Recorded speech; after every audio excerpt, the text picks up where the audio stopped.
आइए आज से हम 12th फिजिक्स का चैप्टर नंबर 2 स्टार्ट करने जा रहे हैं। यूनिट फर्स्ट में दो चैप्टर था। जो यूनिट फर्स्ट पढ़ रहे थे इलेक्ट्रोस्टैटिक, इसमें दो चैप्टर था। पहला chapter basic property of charge and electric field जो पढ़ लिए। इसके बाद है चैप्टर 2। चैप्टर 2 में पढ़ना है इलेक्ट्रिक पोटेंशियल एंड कैपेसिटर। तो आज से स्टार्ट करेंगे हम दूसरा chapter electric potential and capacitor. तो आइए स्टार्ट करते हैं कि इलेक्ट्रिक पोटेंशियल क्या होता है, इसके बाद हम पढ़ेंगे कि कैपेसिटर क्या होता है। तो चलिए, 2-3 क्लास में इलेक्ट्रिक पोटेंशियल खत्म हो जाएगा। चलिए सबसे पहले जानते हैं इलेक्ट्रिक पोटेंशियल क्या होता है। इलेक्ट्रिक पोटेंशियल, इलेक्ट्रिक पोटेंशियल क्या?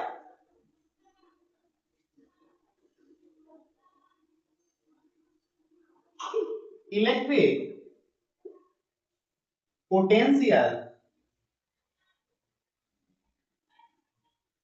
at any point due to charge q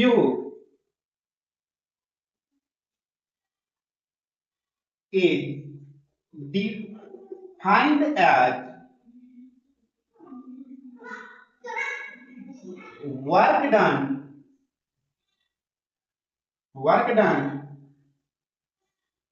bringing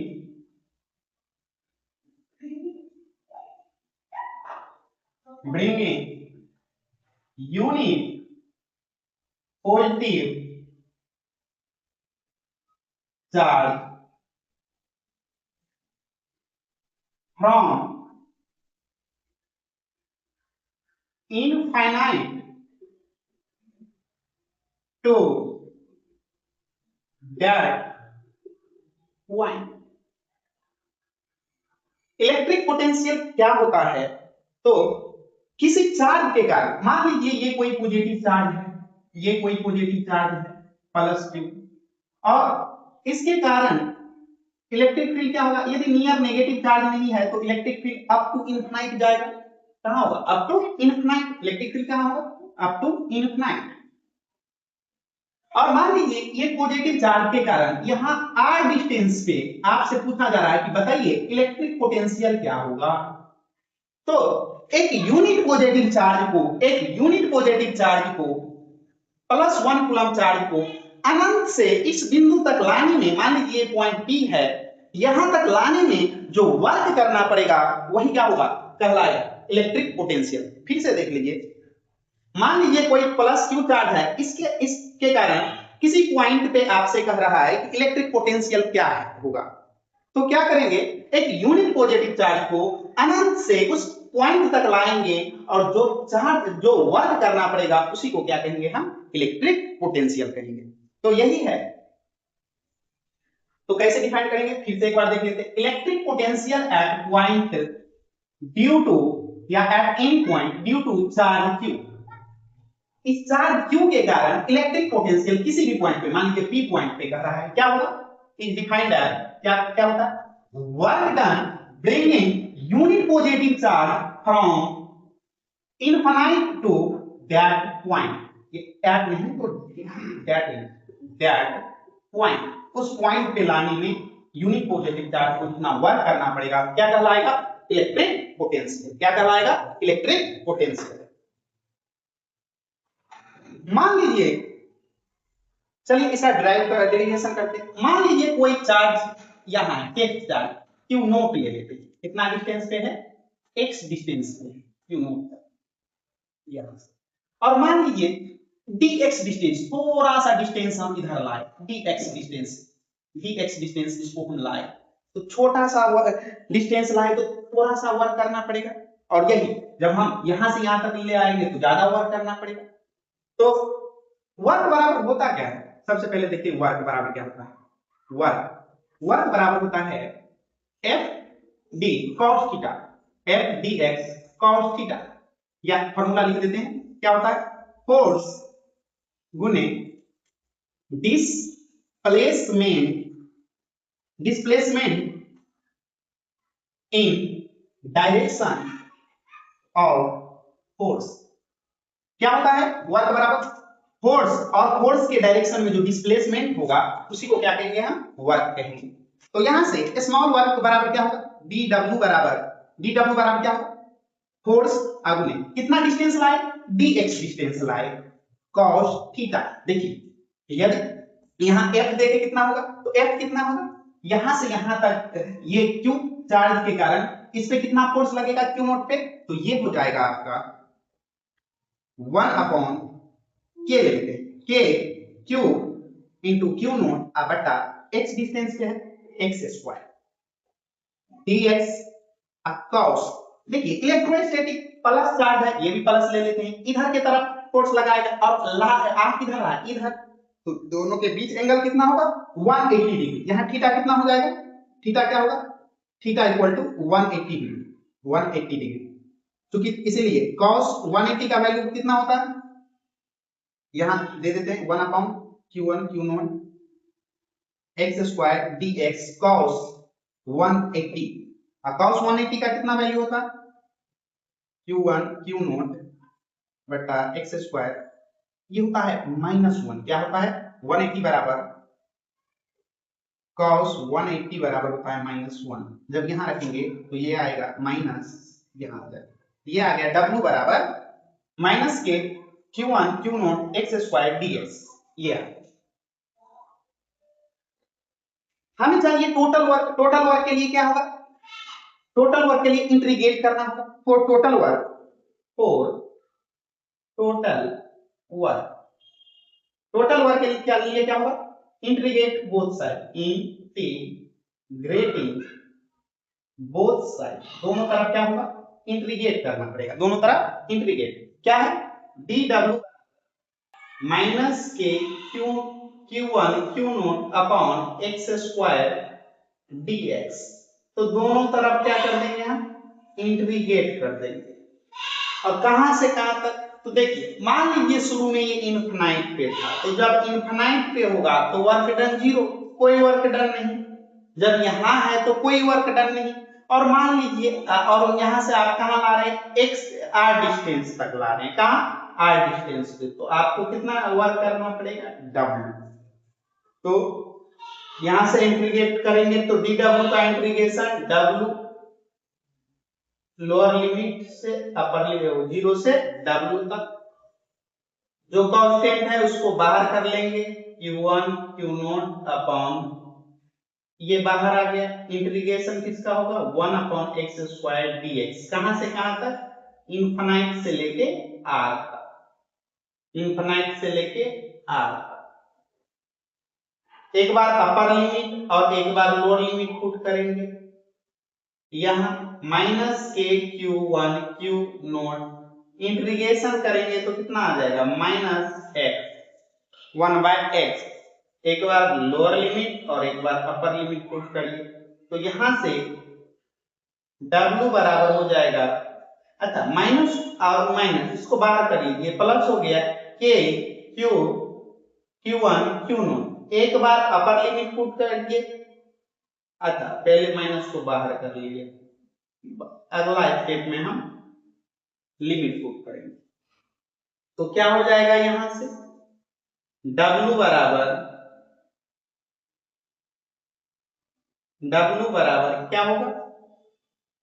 k q1 q not, एक बार अपर लिमिट पुट करिए 1 अपॉन अपर लिमिट r है r, एक बार लोअर लिमिट पुट करते हैं इनफिनाइट।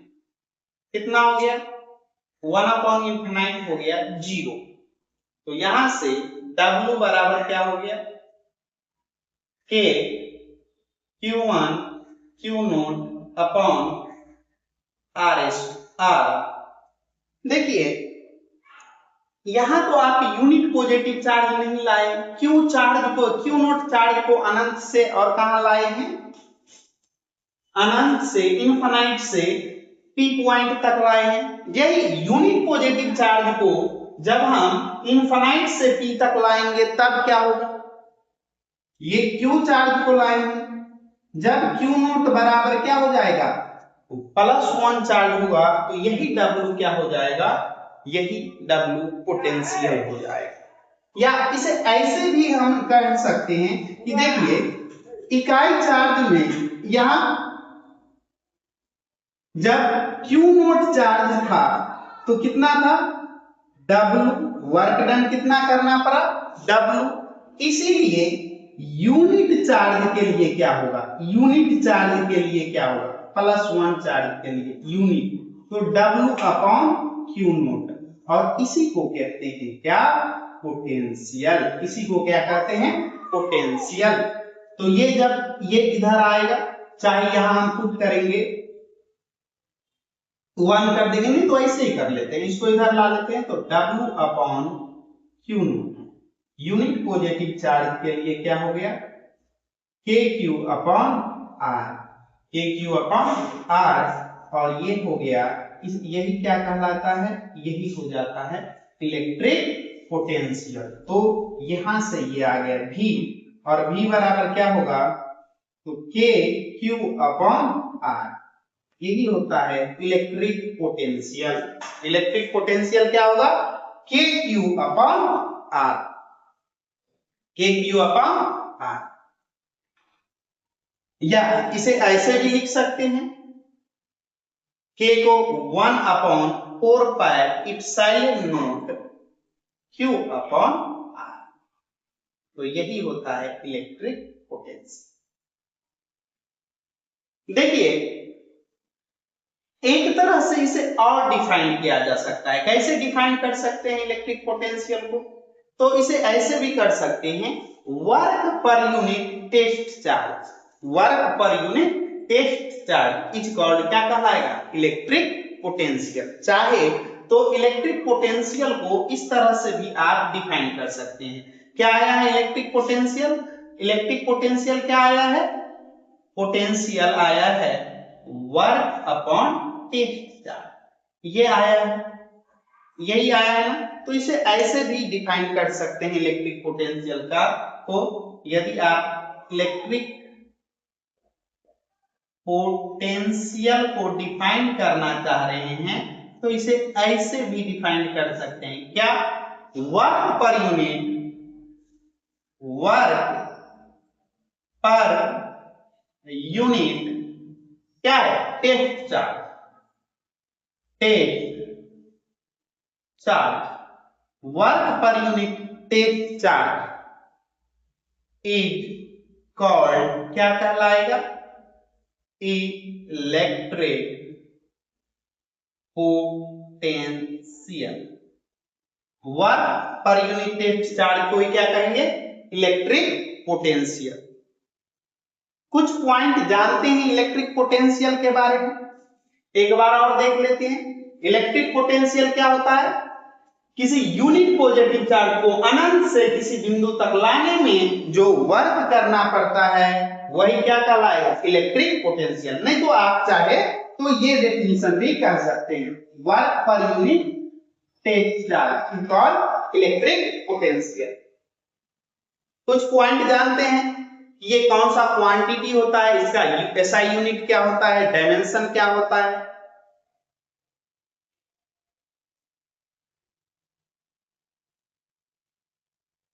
फर्स्ट पॉइंट है इलेक्ट्रिक पोटेंशियल एक scalar quantity होता है। तो पहला point it is a scalar quantity.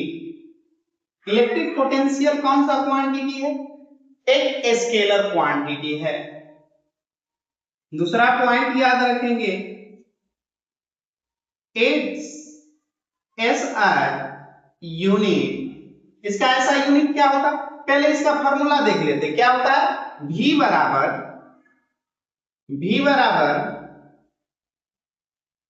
W upon Q।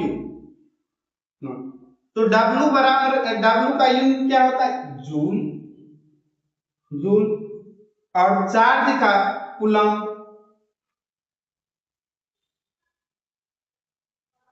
Joule पर कूलम।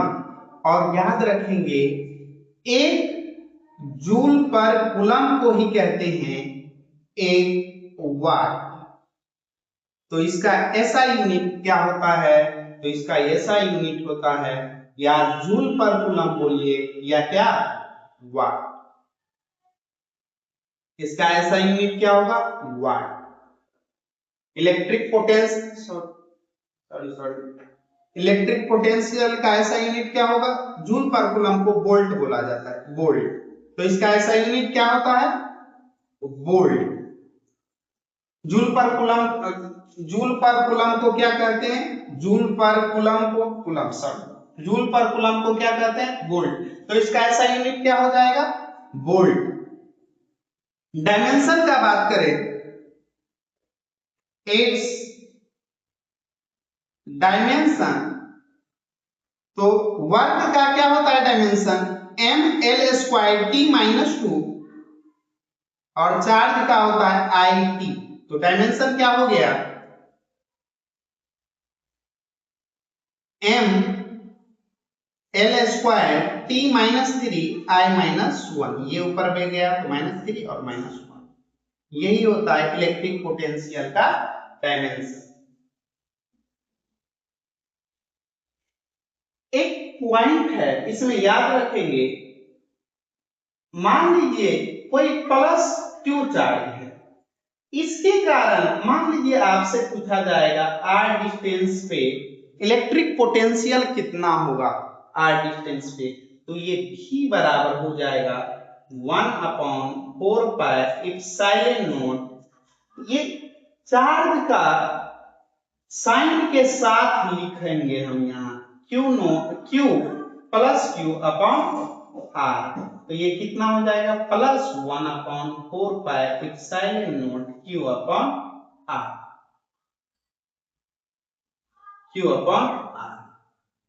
यही हो जाएगा p पॉइंट पे r डिस्टेंस पे इलेक्ट्रिक पोटेंशियल। और यही यदि माइनस चार्ज हो तब क्या होगा माइनस क्यू चार्ज हो। इसके कारण यदि r डिस्टेंस पे आप लोग पूछा जाएगा इलेक्ट्रिक पोटेंशियल क्या होगा तो इसको भी जैसे इसमें प्लस क्यू चार्ज लिए थे वैसे ही यहाँ माइनस क्यू लेंगे। तो यहाँ पोटेंशियल कितना होगा 1/4 pi epsilon not minus Q upon और ये हो जाएगा -1/4 pi epsilon not Q upon. तो जब भी हम पोटेंशियल का फॉर्मूला लिखेंगे तो चार्ज के साइन के साथ हम लिखेंगे। ऐसा नहीं कि जैसे फोर्स में करते थे बस मैग्नीट्यूड लेते थे ऐसा नहीं करेंगे। तो ये 3 पॉइंट आप लोग याद रखिएगा बहुत इंपॉर्टेंट है। पहला इलेक्ट्रिक पोटेंशियल एक स्केलर क्वांटिटी है इसका एसआई यूनिट क्या होगा जूल पर कूलम या इसी को क्या कहते हैं वोल्ट। इसका डायमेंशन कितना होगा तो डायमेंशन होगा ml² t-3 i-1। तो आज रहने दीजिए इतना ही। नेक्स्ट क्लास में हम इलेक्ट्रिक इक्विपोटेंशियल सरफेस पढ़ेंगे कि इक्विपोटेंशियल सरफेस क्या होता है।